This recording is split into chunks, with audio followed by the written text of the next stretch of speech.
Maka bisa kita kemudian identifikasi yang di sebelah kanan ternyata perusahaan-perusahaan besar yang mendominasi dari the world 100 biggest companies ini masih didominasi oleh perusahaan-perusahaan teknologi.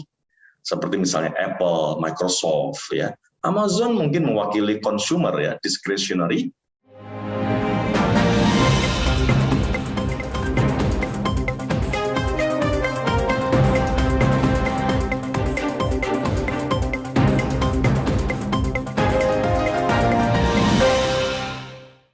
Assalamualaikum warahmatullahi wabarakatuh.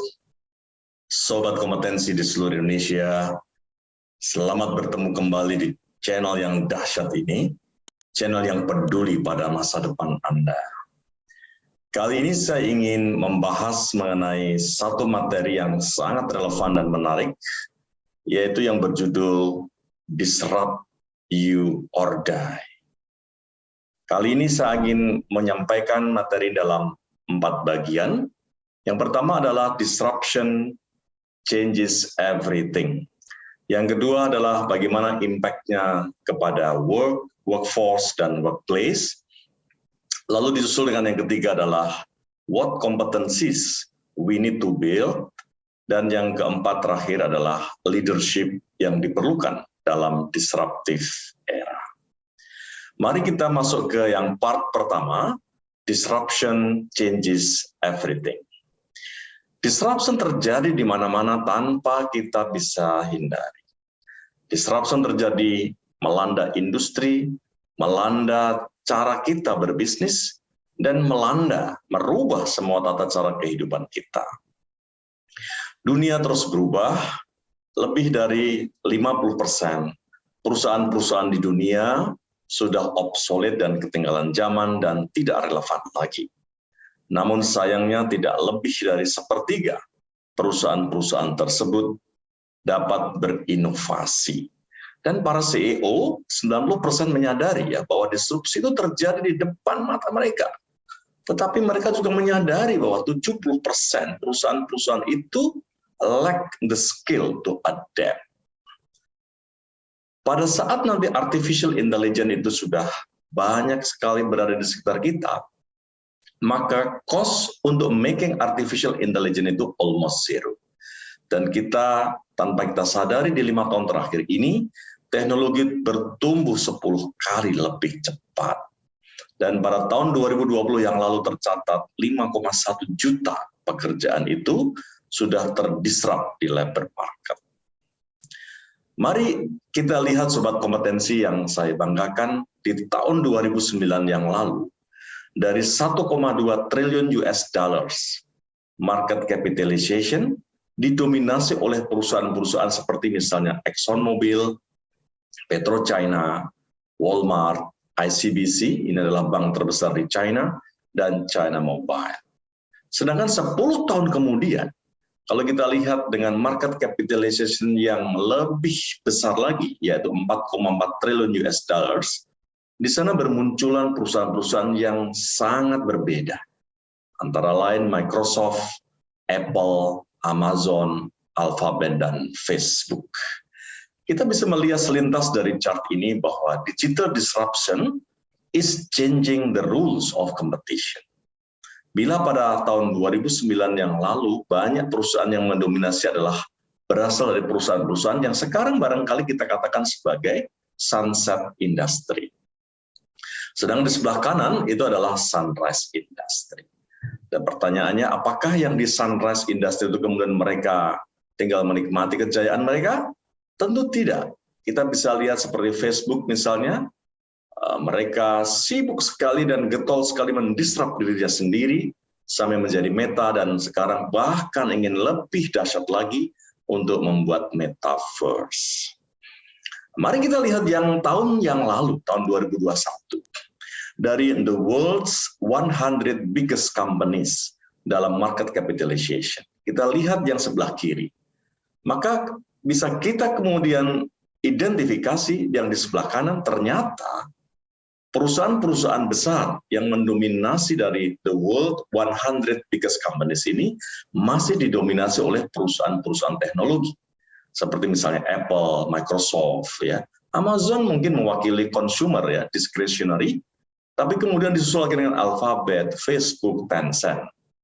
Baru yang terakhir adalah Tesla di sana, dan memang Tesla ini adalah sangat fenomenal, di mana Tesla sudah berhasil mengambil alih, ya, dalam market capitalization industri otomotif yang sejak beberapa tahun terakhir selalu dikuasai oleh Toyota. Coba kita lihat dari teori Everett Rogers ini, sobat kompetensi yang saya banggakan. Di yang distribusi normal yang gunung, yang warna abu-abu itulah yang menggambarkan selalu dalam populasinya terdapat innovators yang sangat kecil populasinya, dan diikuti dengan early adopters yang masih juga kecil, dan early majority. Namun sayangnya dalam teori Everett Rogers ini selalu mereka mengatakan bahwa lebih dari separuh itu ada di populasi late majority dan laggard yang memang sulit untuk menyesuaikan dengan inovasi-inovasi yang baru. Tapi teori ini sudah diluluh lantakkan oleh Big Bang disruption yang terjadi saat ini dan masa mendatang di semua sektor. Teman-teman, sobat kompetensi bisa dilihat yang sebelah kiri ada gunung yang runcing, ya, yang kuning itu adalah Big Bang disruption yang hanya meninggalkan dua populasi. Satu adalah trial users, dan yang kedua adalah everybody else. Dan hanya dua populasi itulah yang sekarang ada. Sehingga gunung yang kuning itu sekarang sangat banyak sekali, satu sama lain mendisrupt, dan bahkan gunung-gunung yang bermunculan baru itu mendisrupt dirinya sendiri. Baik itu di retail banking, di healthcare, professional services, manufacturing, consumer product, education, pharmaceutical, utilities, energy, government, retail, dan juga finance. Oleh karena itu, disruption meninggalkan pada kita hanya dua hal ini saja, opportunity dan challenges. Kita lihat banyak perusahaan yang bisa memanfaatkan opportunity ini, sehingga mereka lah sekarang yang merajai market capitalization di dunia. Sebut kata misalnya Facebook, di sana ada Apple, Netflix, Amazon, Shopee, ada GoTo, ada Alphabet. Sedangkan perusahaan-perusahaan yang tidak bisa beradaptasi, tidak bisa menyesuaikan dengan disrupsi ini, maka akan menjadi tinggal sejarah. Kita kenal di sana ada Nokia, ada Kodak, dan lain sebagainya. Saya ingin mengulik sedikit mengenai Kodak. Pertanyaannya adalah apakah Kodak ini yang memang menjadi raja dari industri kamera pada saat zamannya, apakah di sana tidak ada inovasi atau tidak menyesuaikan dengan disrupsi? Jawabannya ada. Ada seorang Stephen Session yang sudah mencoba untuk melakukan inovasi di sana dan memperkenalkan digital camera di saat-saat awal waktu itu munculnya digital camera. Tapi unfortunately selalu dengan arogansi yang ada, maka Kodak official itu were not impressed at that time. Dan kemudian Kodak tetap stand tall as a fairly dominant company, sehingga mereka merasa besar dan tidak akan mungkin runtuh, tidak akan mungkin tutup. Tapi kenyataannya sekarang tinggal sejarah.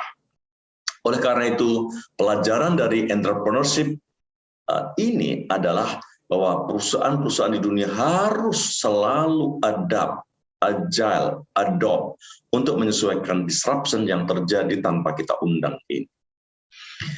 Baik, sobat kompetensi yang saya banggakan, untuk bisa memberikan perspektif yang lebih jelas lagi bagaimana disrupsi itu meluluh lantakkan industri, kita lihat apa yang sudah dipetakan oleh Accenture ini di tahun 2019, dan saya yakin ini masih relevan hingga saat ini. Accenture membedakan atau mengelompokkan dari 4 kuadran ini, yaitu viability, durability, volatility, dan vulnerability. Tentunya kelihatan di sini populasi perusahaan yang banyak adalah di vulnerability, disusul dengan volatility. Mari kita lihat sektor industri apa saja yang mengalami dampak yang hebat terhadap disrupsi ini dalam hal vulnerability. Kita lihat di sana, pertama adalah natural resources, yang kedua adalah banking, ketiga adalah energy, keempat adalah industrial equipment dan machineries, dan yang terakhir adalah capital market. siapa saja, perusahaan mana saja yang bergerak di sektor-sektor industri itu harus benar-benar dia harus agile dan adaptif, otherwise dia akan ditelan perubahan yang sangat cepat ini. Bagaimana dengan volatility? Perusahaan mana saja yang masuk dalam kuadran ini? Satu, retail. Kedua, otomotif. Ketiga adalah consumer goods and services. Keempat, infrastructure dan transportation services. Dan insurance. Nah, bagi perusahaan yang berada di sektor industri ini pun, dalam hal volatility ini mereka harus adapt dan harus menyesuaikan dan harus mendisrupt teknologinya, mendisrupt cara berbisnisnya, dan mendisrupt dirinya sendiri agar tetap relevan dan tetap bisa mempertahankan konstituen dan juga customer dan consumer. Dari 10.000 perusahaan yang disurvei oleh Accenture ini, 71% mereka mengalami significant disruption impact ini. Baik, sobat kompetensi yang saya banggakan, kita juga harus mengenal ya kira-kira apa saja top strategic technology trend di tahun 2022 ini.